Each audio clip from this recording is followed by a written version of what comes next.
Hello Lions fans, and welcome to another season preview video, as today we take a look into the upcoming 2014 season for the Molloy College women's lacrosse team with head coach Tom Campolettano. Tom, thanks for taking the time out My pleasure, Jeff. to sit with me today. I appreciate it. First off, Tom, right off the bat, what was your main takeaway from last season?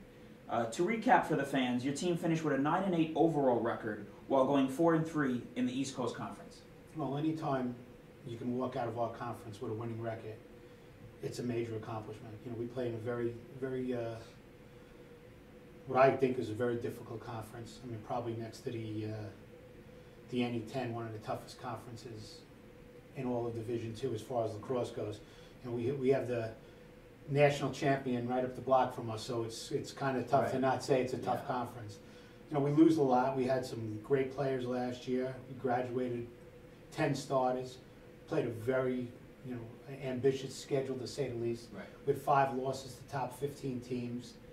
So, we're hoping to build on that success from last year. Right. Okay. What is your team doing right now to prepare for the season? I know you guys are in preseason, and the season is about a little less than a month away. But just take the fans into a day in the life of a Molloy women's lacrosse player right now. Well, first things first, the first thing they better be doing is getting into class and doing on our academics. I mean, that's something we stress a lot around here, not only our program, but the entire athletic department. Right. But as far as that, they get to practice, and like any other sport, everything is sport specific. So whatever the drill, lead up things are to what we want to work on for that day. We actually had practice with the snow that's up here on Long Island right now. We were up at 5:30 this morning, and every girl was there, even the injured girls. So it's nice to see 28 girls ready to go and being a part of something. So they're looking forward to the year as much as we are. Great. All right, let's take a look into your roster now. Can you please discuss with us who do you think could be impact players this year from the midfielders and the attacking group? More than likely, on any given day, it's going to be somebody different. I really hope that we're not relying on 1 or 2 individuals. I'm hoping it's more of a team aspect going forward from first time we step on the field to play our first game to the end of the season, whenever that will come. Right. We have 3 seniors: Sam Arlotta, Candace Noakes, and Jess Teves. Obviously, Candace is the only returning starter out of that threesome, but they're going to provide us with that upper class leadership, and hopefully on the field and off the field, and so we'll see what happens with that group, and hopefully from those 3 we'll get some kind of leadership from them, and it'll pass on to some of our younger players. Right. And before we talk about some of those newcomers, please discuss your defense and goalie. Oh. Like I said earlier, we graduated 10 starters, so the only other starter we have returning is actually Carolyn Winters, our sophomore goalie, who I thought she had a great year as a freshman. Again, we played a tough schedule both in and out of conference, and she did a great job for us.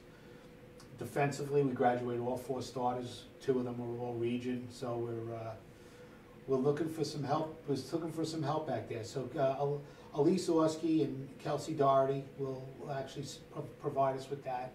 Chelsea Bauer has been a very pleasant surprise. She's a transfer from Nassau. So, those 3, and again, when we get to the younger girls, we'll talk about a few more of them. So about those newcomers, whether they're freshmen or transfers, can you please talk a little bit about them? The returning players fans have already seen from last year.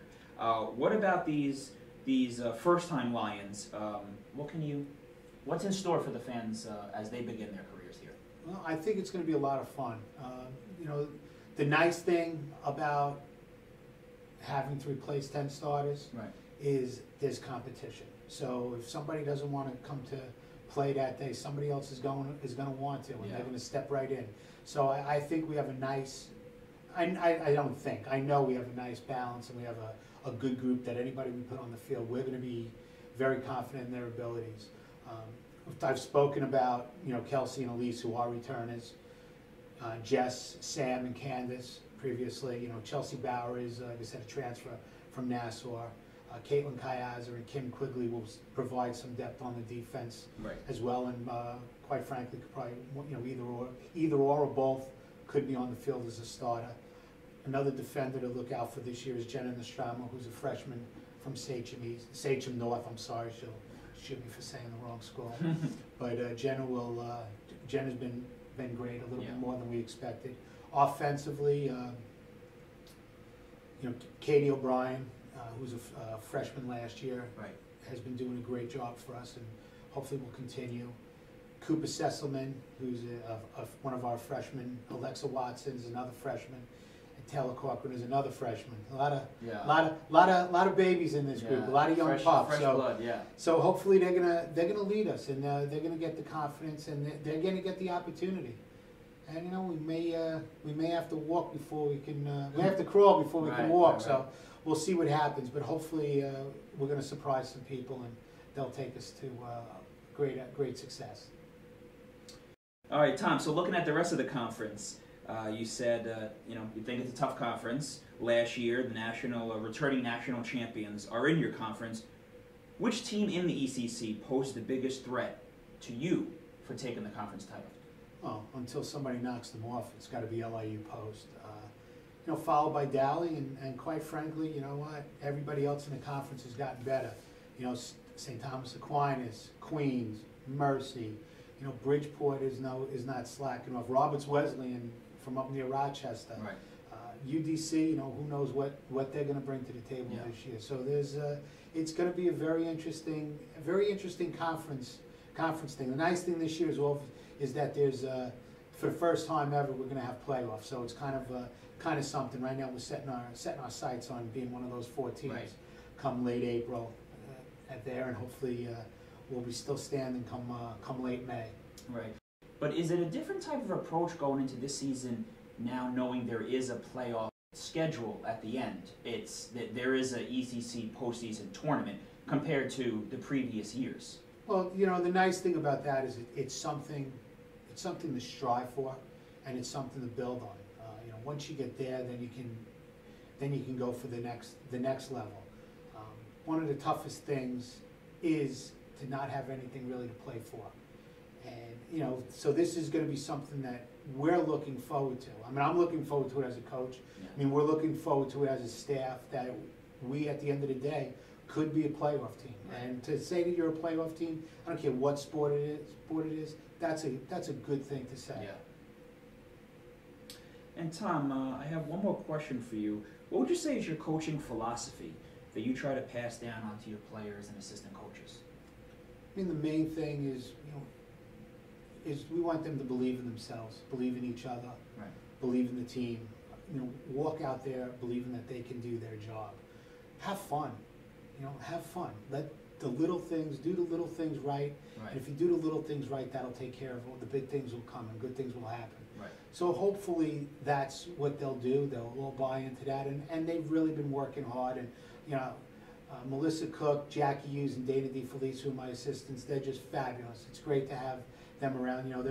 They're not too far from removed from being an NCAA Division I lacrosse player. So now they're there, and now they're there as coaches. So it's a nice buffer between the girls and myself, and I enjoy having them around. And listen, the day we stop learning is the day I don't know what happens when you stop learning.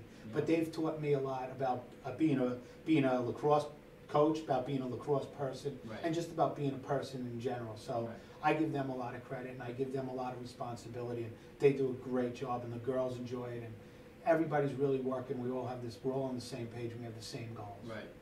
Well, it looks like you're amped up for the season. I love it. I can't We're wait. looking forward to it. Tom, thanks for joining me today. I appreciate it. Thanks for having us, Jack. Just want to let Lions fans know out there that the women's lacrosse team opens its 2014 season on February 15th and 16th down in North Carolina. On the 15th, the Lions play Queens University of Charlotte at 11 a.m. and then come back the next day to play at Belmont Abbey College at 3:30 p.m. Thanks for tuning in, everyone.